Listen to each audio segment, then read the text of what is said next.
झालेलं आहे, तुम्ही लढू कसा यांच्यावर? तर त्याच्या भावभावनांचा अगदी खच्चीकरण झाल्यानंतर त्याला उभारी द्यायचे. कारण श्रीकृष्णच युद्ध करणार आहे महाभारताचं, निमित्त कोणाला करायचं आहे? अर्जुनाला.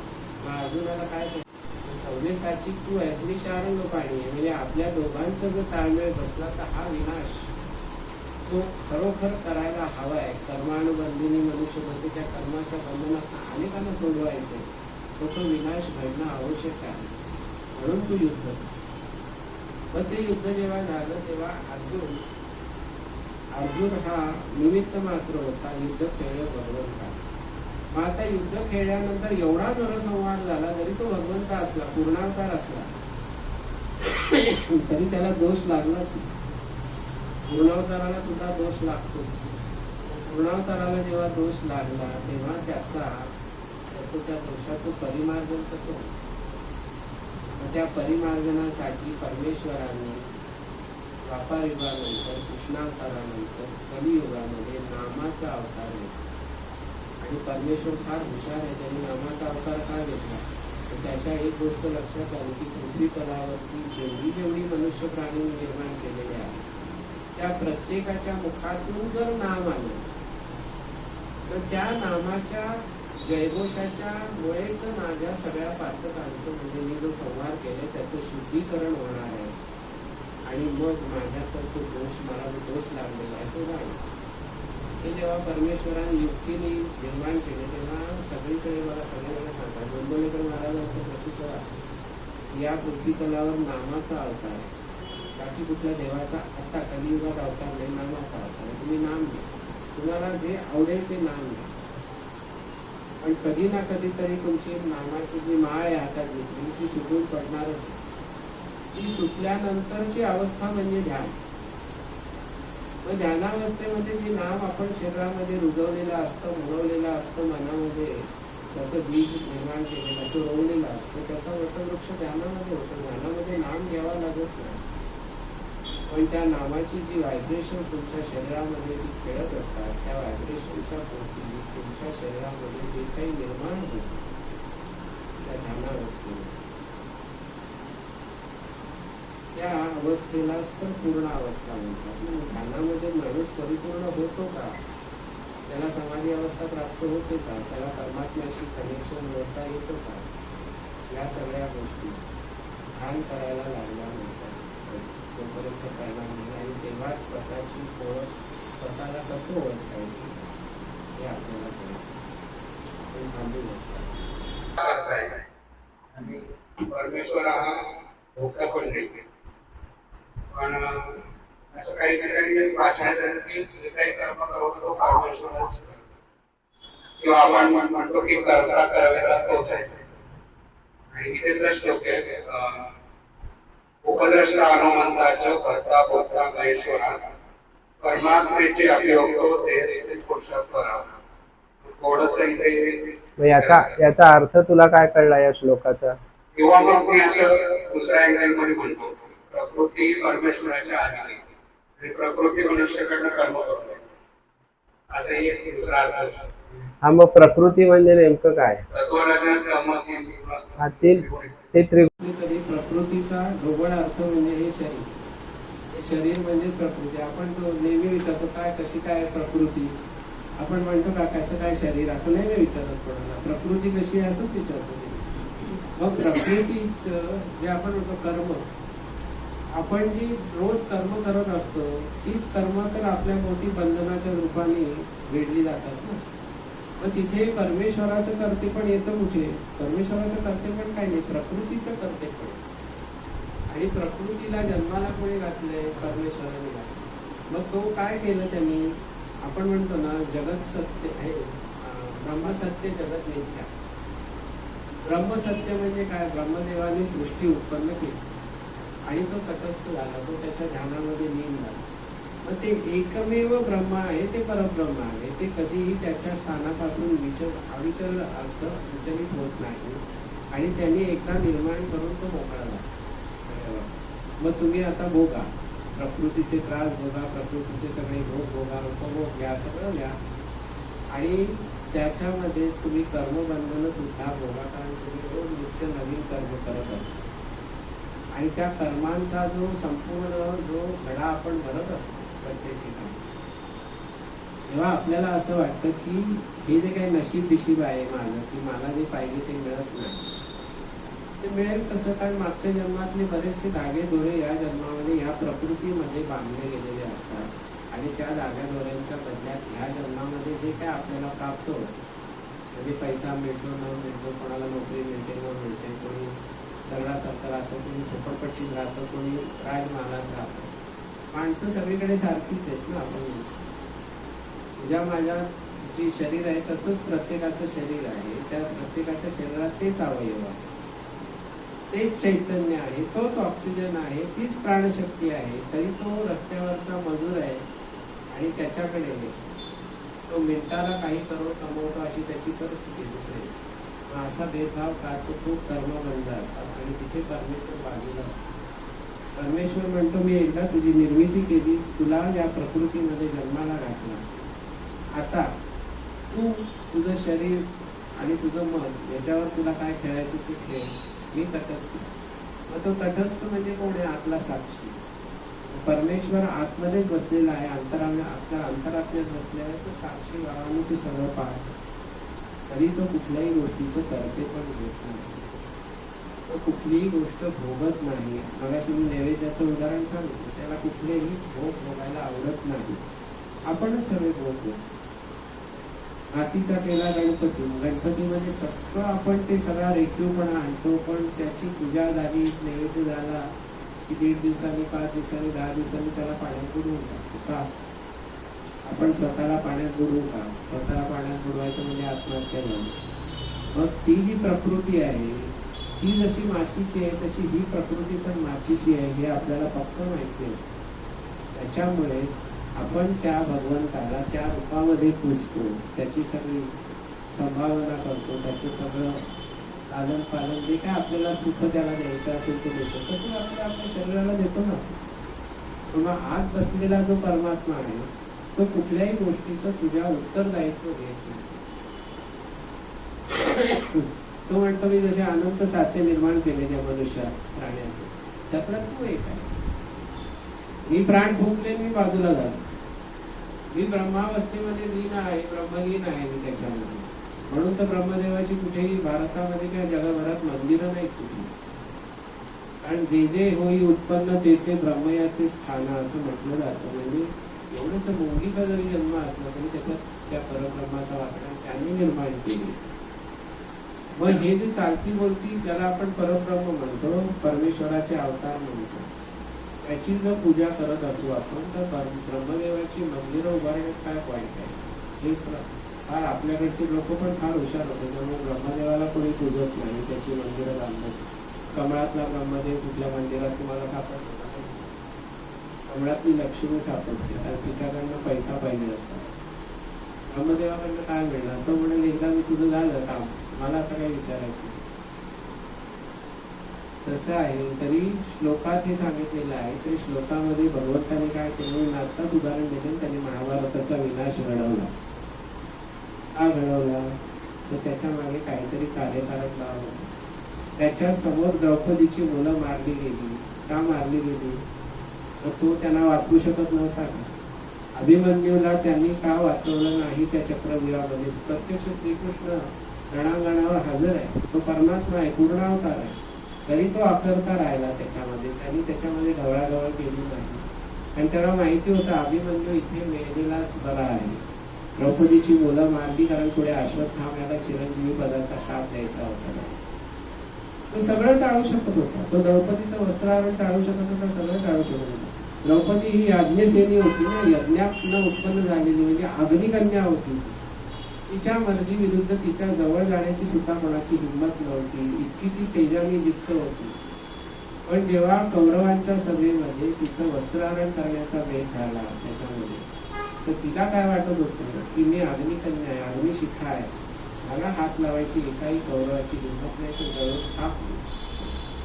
हा जेव्हा तिच्या मनामध्ये दंभ होता, अहंकार होता, तोपर्यंत तिचं वस्त्रहरण ठोकवायला तिचे नवरे सुद्धा समर्थ नव्हते. पराक्रमी महापराक्रमी. पण ज्या वेळेला तिला कळलं की आपली ताकद किंवा आपल्यामधलं जे तेज आहे ते आपल्या वस्त्राला सुद्धा काय म्हणता हरण करण्यापासून थांबवणार नाही. त्यावेळेला तिने हात वर करून जे हवा केला श्रीकृष्ण, तर तेव्हा परमात्मा. त्याचं म्हणणं एवढंच असतं की मी तुला जन्मोजन्मी तुझ्या हृदयात बसून तुझं सगळं अवलोकन करतो. पण द्रौपदी ही काय सर्वसामान्य बाई नव्हती. ते रस्त्यात उभं राहून कोणी बाईने हाका मागे ते येत असेल नाही. फार फक्त 4 मानवी श्रीकृष्ण येतील गावात, प्रत्यक्ष परमात्मा येणार नाही. कारण तेच होता. द्रौपदी ही कोण होती? ती सर्वसामान्य मनुष्य नव्हती. म्हणून तिच्यासाठी परमात्म्याला अवतार तिथे यावं लागेल ना त्या भर सभेला. आणि तिला वस्त्र पुरवावे लागेल. परमेश्वराने त्या गोष्टीमध्ये सुद्धा स्वतःकडे अकर्तेपणा घेतले. तू दावा केलास, मी आलो. तू आठवण केली नाहीस तेव्हा मी आलेलो नाही.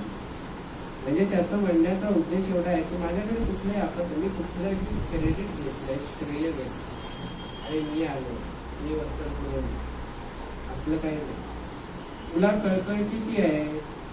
तुला तुझ्या मनातला भाव किती आहे? तो 100% आहे का 1000% आहे? एवढंच त्यांनी तिथे काढलं. आणि तेव्हा तो म्हणजेच जरी त्यांची कृतीतनं कधीतरी परमात्मा करतेपणा दिसत असला तरी तो असा सरसकट करतेपणा परमात्म्याने घेतलेला नाही. पंचमहाभूता असते, आपण म्हणतो आता काय उन्हाळा आहे, काय उन्हाळा आहे. आता पाऊस पडायला लागला बदा जून महिन्यात सुद्धा की आपण म्हणतो काय पाऊस आहे, काय पाऊस आहे. ते आपल्या हातात आहे का? मग ते जो त्याच्या हातात आहे तरी सुद्धा तो त्याचा करतेपणा घेत नाही. तो तुम्हाला असं म्हणतो का एवढा उन्हाळा तुम्हाला त्रास देतो ना, जरा मी सौम्य करतो, असं नाही. सूर्य सुद्धा कधी करतेपणा घेत नाही. अरे तर आम्ही आज उगवतच नाही, आले नाही. मग तसा प्रकारे सूर्याची किरण जेव्हा घरामध्ये येतात तेव्हा आपल्याला असं वाटतं की अरे ऊन आले घरामध्ये. पण ते ऊन म्हणजे सूर्य आहे का? नाही. मग तो ऊन हा त्याचा आविष्कार आहे. तसा परमात्म्याचा आविष्कार असतो. परमात्म्याकडे करतेपणा कधीही नसतो, कारण तो घेतच नाही आणि तो भोगतेपणा पण घेतो. किंवा मगाशी मी म्हटलं की सगळ्यांचा आत्मा एक आहे, सगळ्यांच्या मध्ये परमात्मा एक आहे. सगळ्यांचं मन हे वैश्विक मनाशी जोडलं गेलेलं आहे. हा पॉईंट मला आता राहायला सांगायचं. पण साधं बघा, आता पाऊस पडल्यानंतर रस्त्यांची चाळणी होईल, खड्डे खड्डे खड्डे सगळे. आणि कधीतरी पाऊस थांबल्यानंतर सूर्य जेव्हा आकाशात दिसेल आपल्याला, त्याचं जेव्हा प्रतिबिंब त्या प्रत्येक खड्ड्यात पडेल तेव्हा आपण असं म्हणू का हा प्रत्येक खड्ड्यातला सूर्य म्हणजे प्रत्येक सूर्य आहे? असं नाही. ते प्रतिबिंब आहे ना त्या सूर्याचं, तो एकमेव आहे तिथे. तसं आत्म्याचं स्वरूप आहे. आणि परमेश्वर त्या प्रत्येक आत्म्यामध्ये विराजमान असल्या कारणाने तो तुझी प्रकृती काय करते, तुझे मनोव्यापार कसे चालतात याच्याशी त्याचा काहीच संबंध ठेवत नाही. तो अकर्तेपणा. तू किती एन्जॉयमेंट केलीस तरी तो परमेश्वर भोगत नाही, तुझी प्रकृती भोगत. किती व्यसन केलीस तरी ती व्यसन भोगायचं काम तुझ्या प्रकृतीचे आहे, तुझ्या आतल्या परमेश्वराचं नाही. तुझ्या परमात्म्याचं एकच व्यसन आहे, ते म्हणजे ज्ञान. ते तू भोगायला लागलास की परमात्मा ते एन्जॉय कर. पण तरी सुद्धा तो करतेपणा घेतले. बघ आम्ही याला ध्यानाला बसवला, मी 4 तास याच्याकडनं काम करून घेतलं. कधी हे फक्त आपल्या मनाचे खेळ हा त्याचा. त्यामुळे प्रकृती आणि परमात्मा याच्यामध्ये जमीन आसमानाचा फरक आहे. आणि तो फरक असला तरी सुद्धा परमात्मा तुमच्या आतमध्येच. कुठेही वरती वगैरे असं मोठं दाखवलं तिकडे काही वरती आकाश आहे अमर्याद, आपल्या खाली पण आकाश आहे, कारण आपली पृथ्वी आकाशामध्ये आहे. आपल्याला वाटतं इथे जमीन आहे, जमीन नाही, खाली पण आकाश आहे. वरती आपण आकाशात फेकलं गेलेलं आहे, आपल्याला जाणीव नाही. हीच केवढी परमात्म्याची कृपा आहे. पृथ्वी सतत फिरते, 24 तास फिरते आणि 365 दिवसामध्ये एक चक्कर पूर्ण करते. आपल्याला जाणीव नाही येते. आपल्याला असं वाटतं फक्त दिवस उजाडला, दिवस मावळला. इतकं सोपं आहे का? कारण साध्या फालतू शेंड्या मुलाला माहिती की सूर्य उगवतही नाही, सूर्य मावळतही नाही, पृथ्वी फिरते.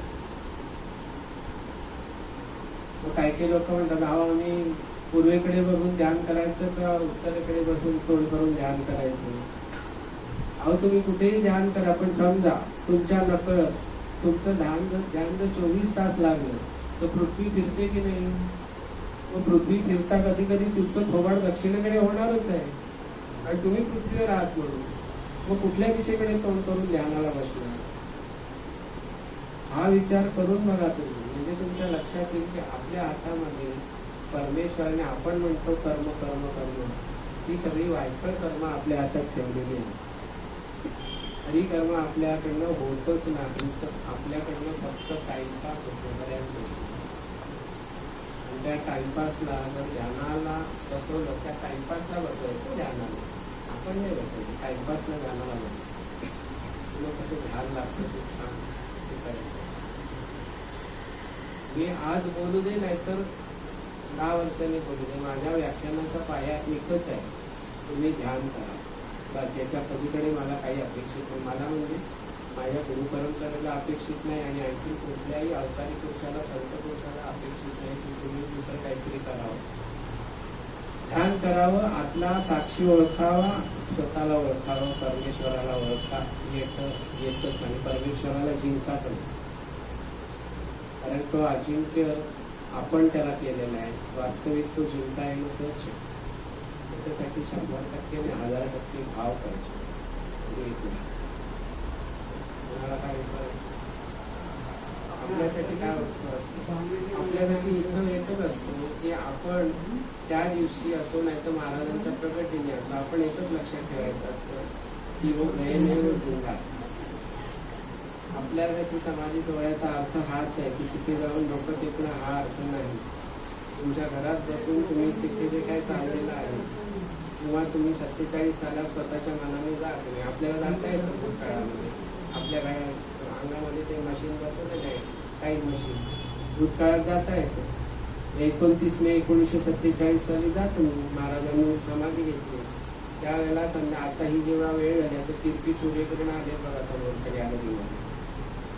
अशा वेळेला महाराज समाधीमध्ये बसले आणि समाधी बुजवली, समाधी टाकली गेली त्याच्यामध्ये. त्यावेळेला तुम्ही एवढंच लक्षात घ्या की चालतं बोलतं चैतन्य जेव्हा शनिवाराच्या स्वरूपात नाही, म्हणजे त्यांनी प्राण इथे ठेवलेले. आपल्याला वाटतं ते माणूस मागतो तर प्रेत म्हणतो आपण. महाराज हे प्रेत नव्हते. महाराज हा जीवच होता, आणि त्यांनी तो जीवात्मा इथे धारण केला, प्राण इथे मस्तकी धारण केला होता सहस्रारामध्ये. आणि अजूनही तो प्राण त्यांनी मस्तकामध्ये धारण केलेला आहे, त्या अवस्थेत तिथे बसलेला आहे. ते मृत शरीर नव्हे, ते पूर्णतः जिवंत शरीर आहे. आणि समाधी सोहळा आपण जेव्हा म्हणतो त्यावेळेला आपण एवढंच लक्षात घ्यायचं की योगे रोधीला असे प्राण दिला मस्तकी ठेवून, असं महाराजांनी तो योगबलांनी तो प्राण जोडलाय त्यांनी ठेवून दिलाय.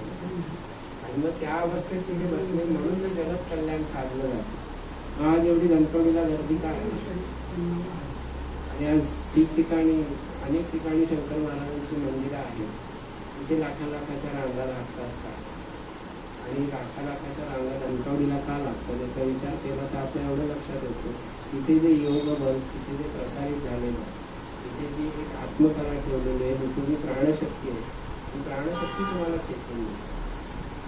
तर त्या प्राणशक्तीशी जर आपल्याला आपण त्यावेळेला समजा आता 5:30 आहे, 15 तारखेला 5:30ला ध्यानाला बसा तुम्ही, आणि डोळ्यासोबत कृष्णाण आहे 29 मे 1947 वैशाख शुद्ध अष्टमी दुर्गाष्टमी, संध्याकाळचे 5 वाजता महाराजांना समाधी दिली गेली.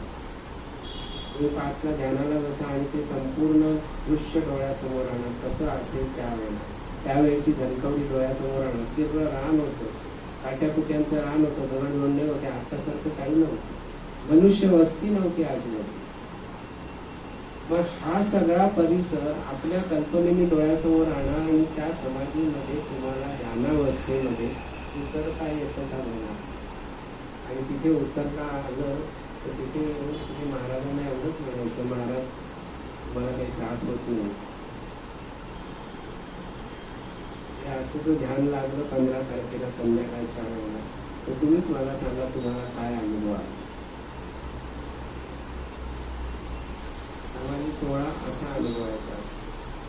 समाधी सोहळा म्हणजे नुसता थाटमाटाची पूजा नाही किंवा भंडारा नाही नसतो, किंवा तिथे जाऊन आम्ही रांगेत नंबर लावला अशातला भाग नाही. महाराज तुम्हाला काय सांगतात हे तुम्हाला ध्यानावस्थेत कळेल. तुम्ही जर त्यांना विचारलं महाराज कसे आहात तुम्ही? तुम्हाला काही त्रास नाही होणार होतो.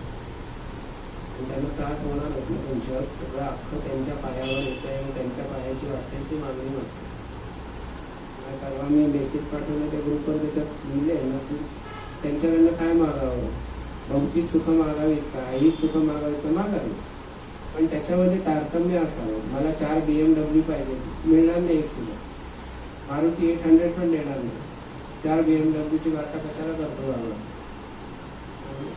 आणि माणसं म्हणतात ना, अहो आम्ही गेल्यावर सगळा अंधार आहे.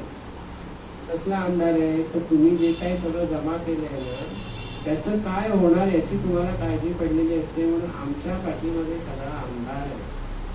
ही सून काय आमच्या घराचं वाटोळं करणार आहे माहिती नाही. अरे तू मेल्यावर तुझ्या शरीराची एवढीशी राख उडणार आहे. अंधाराच्या गोष्टी कशाला करतो बाबा? साधी गोष्ट आहे, पण हे कळतच नाही ना. म्हणून तो सगळा व्याप असतो. म्हणून सगळ्यात जीव गुंतलेला असतो. ड्रॉवर मधल्या, किचन मधल्या, ट्रॉली मधल्या चमच्यात सुद्धा जीव अडकलेला असतो.